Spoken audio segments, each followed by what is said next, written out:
வணக்கம் நண்பர்களே. நம்ம வீட்டு சமையலறையில அஞ்சறை பெட்டியில இருக்கிற ஒரு மிக முக்கியமான பொருள் தான் சீரகம்.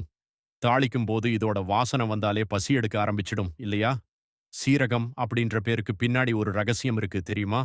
சீர் பிளஸ் அகம் சமம் சீரகம்.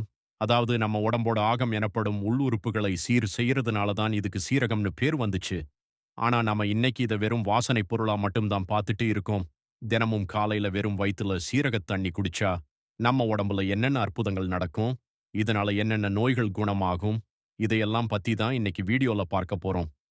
வீடியோவ ஸ்கிப் பண்ணாம முழுசா பாருங்க. ஏன்னா கடைசியில சீரகத்தை எப்படி சரியான முறையில பயன்படுத்தணும்னு சொல்லப் போறேன்.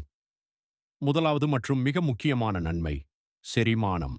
நம்மள பல பேருக்கு இன்னைக்கு இருக்கிற பெரிய தொல்லையே அஜீரண கோளாறு, கேஸ் ட்ரபிள் மற்றும் வயிறு உப்பசம் தான்.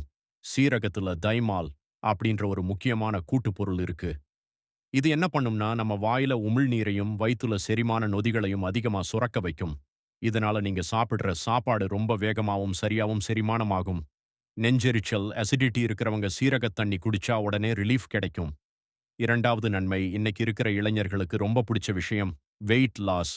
உடல் எடைய குறைக்கணும்னு நினைக்கிறவங்களுக்கு சீரகம் ஒரு வரப்பிரசாதம்.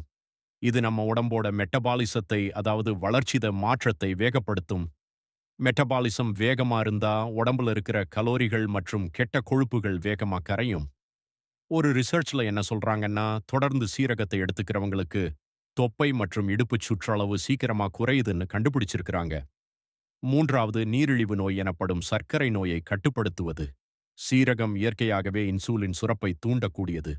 ரத்தத்துல சர்க்கரையோட அளவை சட்டென எகிற விடாமல் சீரா வச்சுக்க இது ரொம்ப உதவுது.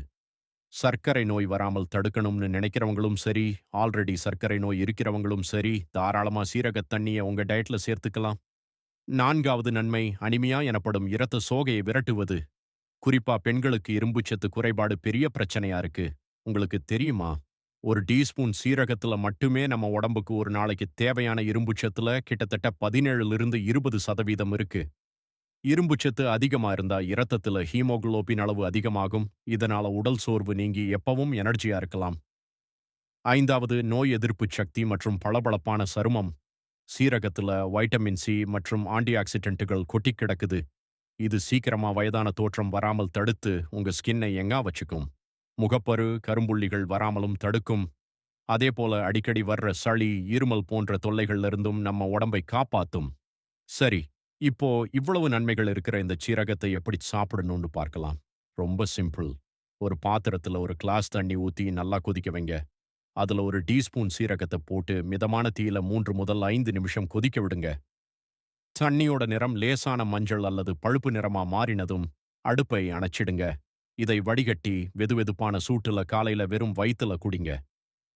விருப்பப்பட்டா இதோட சில துளிகள் எலுமிச்சை சாறு அல்லது அரை ஸ்பூன் தேன் கலந்துக்கலாம். ஆனா சர்க்கரை நோயாளிகள் தேன் சேர்க்க கூடாது. பாத்தீங்களா நண்பர்களே, நம்ம சமையலறையில் இருக்கிற ஒரு சாதாரண பொருளுக்குள்ள இவ்வளவு மருத்துவ ரகசியங்கள் ஒளிஞ்சிருக்கு. அளவுக்கு மிஞ்சினால் அமிர்தமும் நஞ்சு அப்படின்ற பழமொழிக்கு ஏத்த மாதிரி, ஒரு நாளைக்கு 1 முதல் 2 டீஸ்பூன் சீரகம் போதுமானது. அளவுக்கு அதிகமா எடுத்துக்க வேண்டாம். இந்த தகவல் உங்களுக்கு பயனுள்ளதா இருந்திருக்கும்னு நம்புறேன். இந்த வீடியோ உங்களுக்கு பிடிச்சிருந்தா மறக்காம லைக் போடுங்க. உங்க ஃப்ரெண்ட்ஸ்க்கும் ஷேர் பண்ணுங்க. நீங்க இன்னும் நம்ம சேனலை சப்ஸ்கிரைப் பண்ணலைனா, உடனே சப்ஸ்கிரைப் பண்ணிட்டு பக்கத்துல இருக்கிற பெல் ஐகானை கிளிக் பண்ணிக்கோங்க. அடுத்த ஒரு அருமையான வீடியோல உங்களை சந்திக்கிறேன். நன்றி, வணக்கம்.